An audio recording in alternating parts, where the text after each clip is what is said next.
바이오의 가능성, 그러니까 바꿔서 얘기하면 숫자로 드러날 수 있다는 거죠. 아주 중요한 구간으로 국내 바이오 시장은 진입을 한다. 국내 바이오가 과거처럼 그냥 가능성과 기대감, 그래서 단기적으로 올랐다 꺼지고 이런 차원은 올해로 인해서 이제 지났다라고 볼 수가 있고요.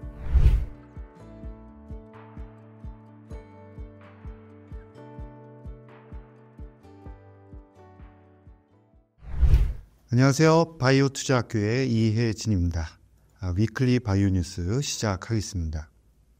지난주 같은 경우에는 파월의 발언에 따라서 금리 인하를 중단할 수도 있다는 우려가 커지면서 미국 시장이 크게 폭락했습니다. 구체적으로 어떤 일이 있었나요?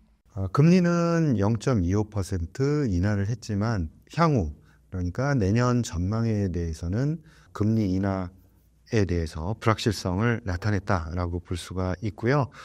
따라서 시장에서는 파월 발언 이전에는 2번에서 한 3번 정도는 내년에 금리를 인하할 수도 있다라는 기대감을 가졌었는데요. 파월의 발언 이후에는 한 번 정도 금리를 인하할 수 있다라는 기대감이 굉장히 낮아졌다라고 볼 수 있습니다.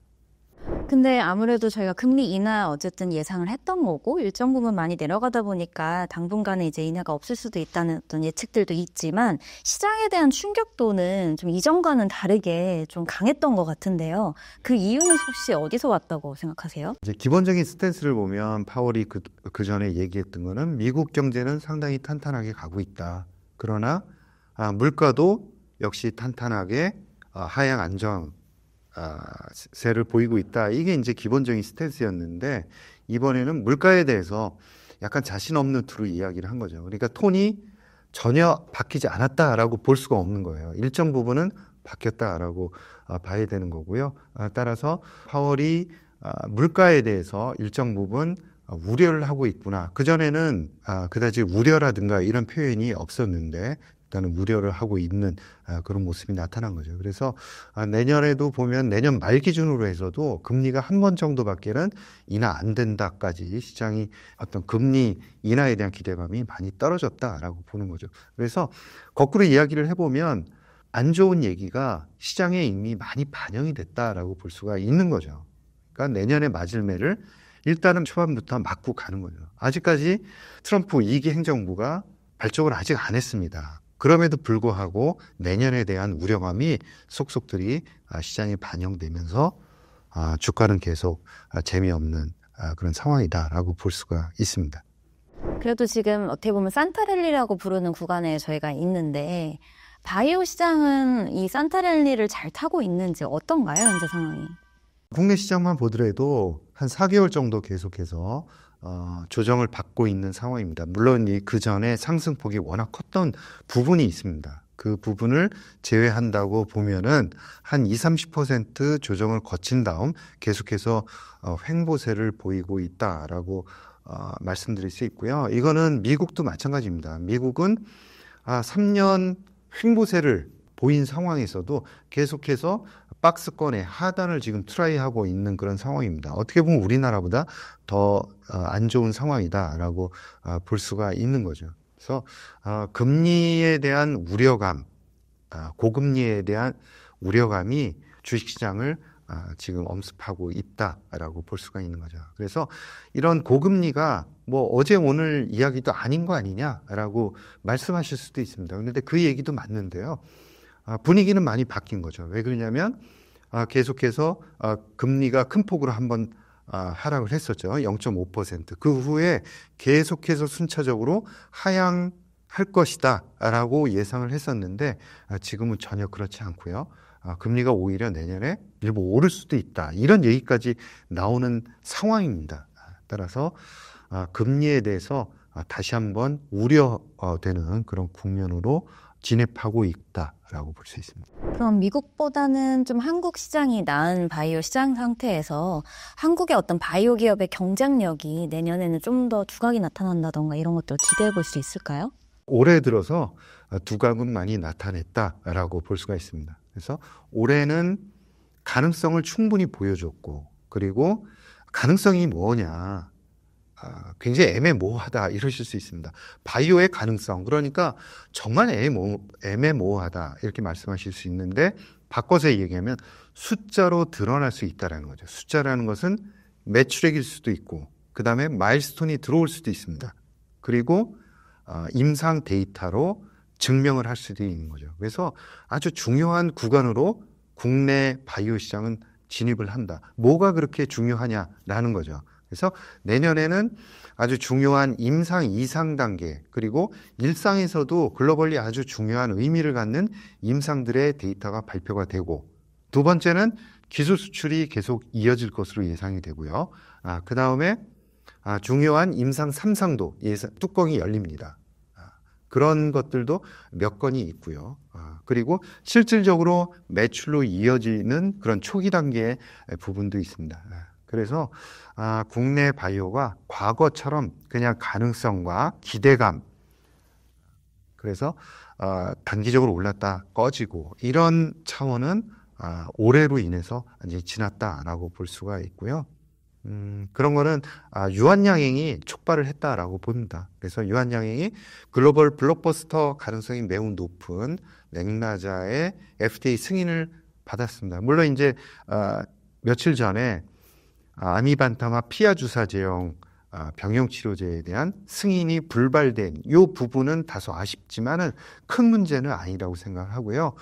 내년도 상반기 이내에 다시 좋은 소식이 있지 않을까 이런 생각입니다. 그래서 약간 이연된 정도다라고 개인적으로는 생각을 하고 있는 거예요. 그래서 이제 블록버스터가 하나가 이제 나왔다라고 저는 생각을 하고요.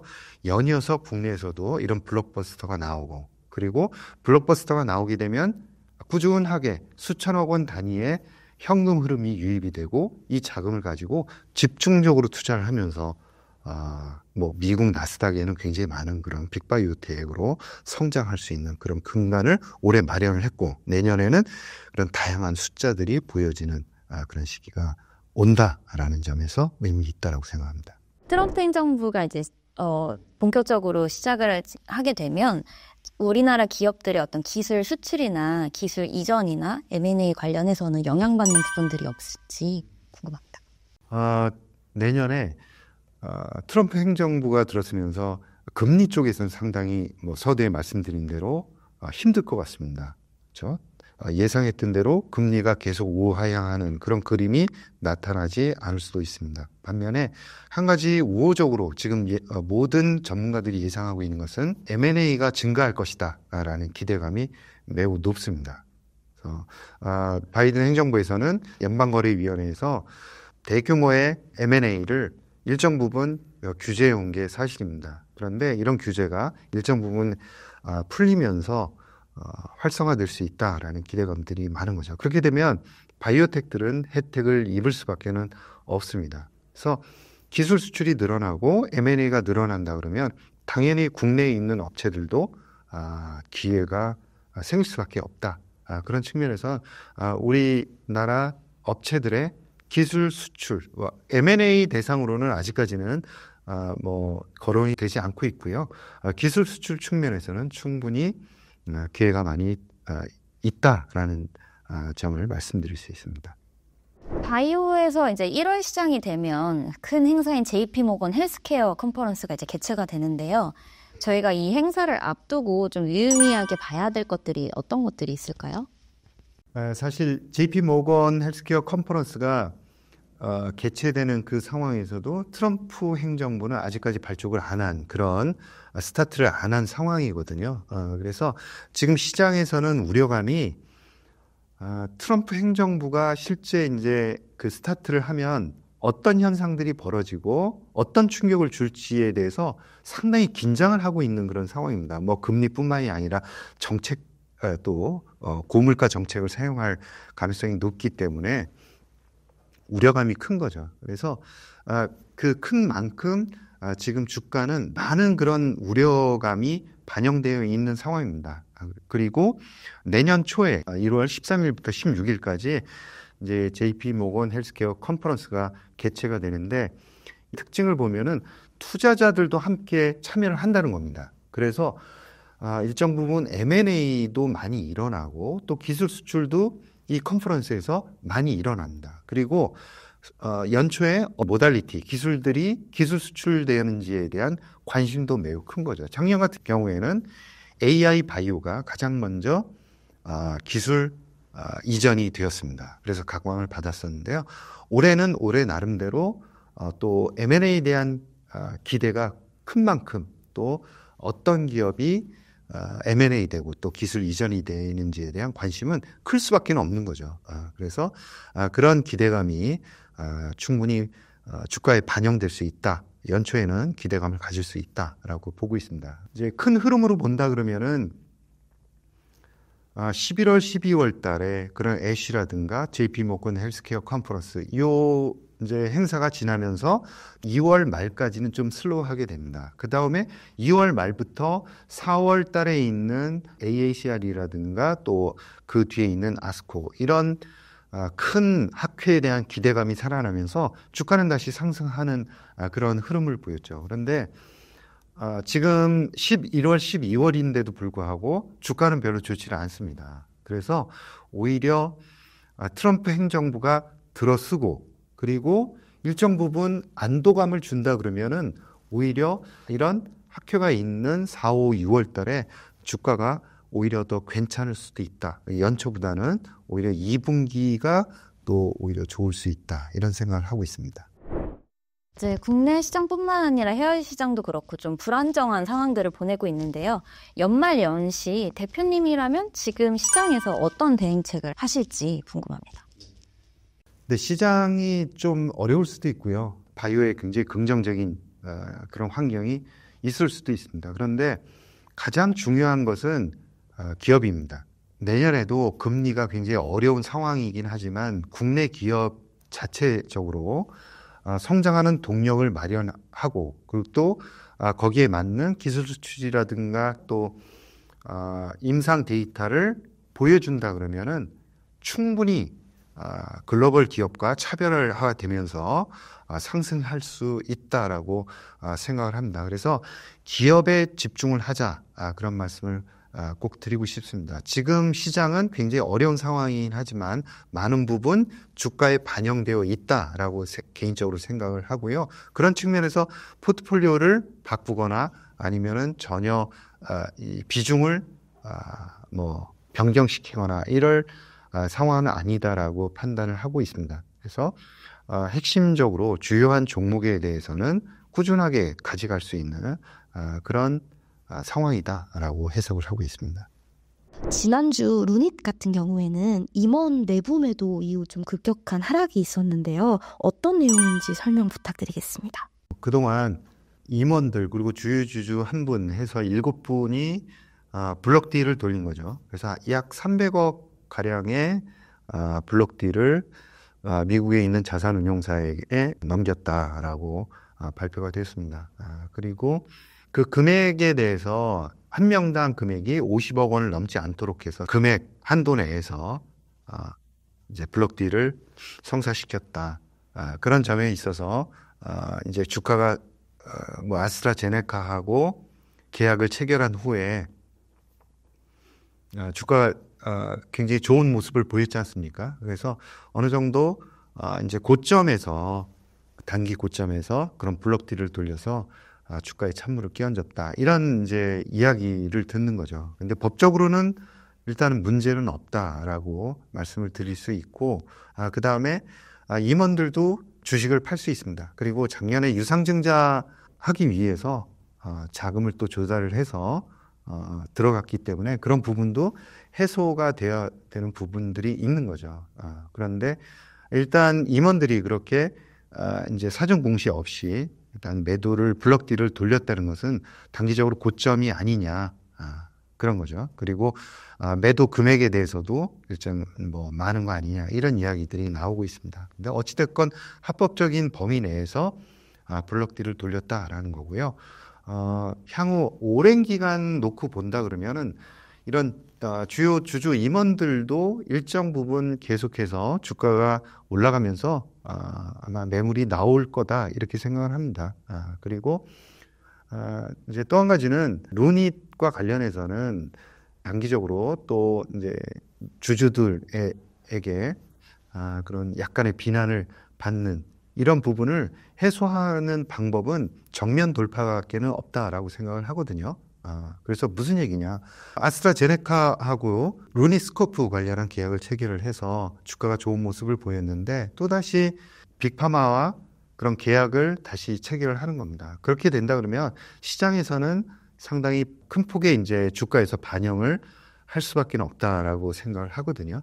그리고 이런 좋은 호재들이 있는데도 불구하고 임원들이 급해서 이제 주식을 팔 수밖에 없었구나 이렇게 이해를 할 수 있을 것 같습니다. 그러나 그렇지 않다 그러면은 상당 부분 단기적으로 고점이 될 가능성이 높은 거죠. 그리고 그런 오해가 길어질 수밖에 없습니다. 그래서 향후에도 루닛에서는 계속해서 그런 실적으로 이런 오해를 좀 풀어나가야 되지 않을까 그런 생각을 해봅니다. 지아이노베이션과 차바이오텍 같은 경우는 유상증자로 인해 큰 하락이 있었는데요. 이 유상증자에 대해서는 어떤 맥락으로 봐야 할까요? 네, 그 두 회사 모두 자금이 충분치 않은 회사들입니다. 그렇죠? 현금 가용 연수가 길게 가져가지 못하는 그런 회사들이었고요. 1년 미만으로 계속해서 가져갔습니다. 지아이노베이션 같은 경우에는 올해 들어서 한 200억 정도의 또 유상증자를 한 바 있습니다. 1년에 사용하는 자금이 한 600억 정도 사용하는 것으로 제가 알고 있거든요. 따라서 추가적인 자금 조달 니즈가 있을 것이다 그렇게 생각을 했었는데요. 순서의 문제인 것 같습니다. 무슨 순서의 문제냐면은 아주 중요한 그런 이제 호재, 예를 들어서 중요한 임상 결과라든가 아니면은 기술 수출 이런 내용들을 먼저 발표를 하고 또 신임을 얻고 그리고 나서 또 유상증자를 한다 그러면 아마 주주들은 조금 더 편한 마음으로 높은 주가에도 흔쾌히 유상증자에 참여할 수 있지 않을까 그렇게 생각을 하고요. 주가에 미치는 영향도 그다지 크지 않을 거라고 생각한다. 그러나 이런 주주들이 기다리고 있는 중요한 이벤트가 발표되지 않은 상태에서 유상증자를 먼저 발표하기 때문에 시장에 대한 충격은 더욱 컸다라고 생각을 하는 거죠. 차바이오텍도 마찬가지입니다. 꾸준하게 자금에 대한 니즈가 있는 기업입니다. 그래서 언제 자금을 조달하더라도 이상할 것은 없었다라는 건데요. 그 규모가 좀 컸죠. 그러면서 주가에 미치는 영향은 더욱더 컸다라고 볼 수가 있습니다. 유상증자 직후에 큰 충격을 받기도 하는데요. 그 이후의 행보가 더 중요할 것 같습니다. 이러한 기업들이 좀 신뢰를 회복하기 위해서는 어떤 모습을 보여줘야 될까요? 네. 바이오 기업은 딱 한 가지밖에 없습니다. 무조건 정면 돌파입니다. 그래서 임상 데이터로 보여주어야 합니다. 그러니까 GI 이노베이션 같은 경우에는 췌장암 같은 대단히 어려운 고용암에 대해서 지금 임상 데이터 발표 전후로 제가 알고 있거든요. 그 다음에 GI 101, 102에 대해서 기술 수출, 그 다음에 GI 301에 대한 기술 수출도 지금 예정되어 있는 상황입니다. 따라서 그런 부분에 대해서 착실하게 진행을 해 나간다 그러면 다시 충분히 시장에 대한 신뢰도 얻고 주가도 충분히 회복할 수 있다 그렇게 생각을 합니다. 이상으로 위클리 바이오 뉴스를 마치겠습니다. 여러분 감사합니다.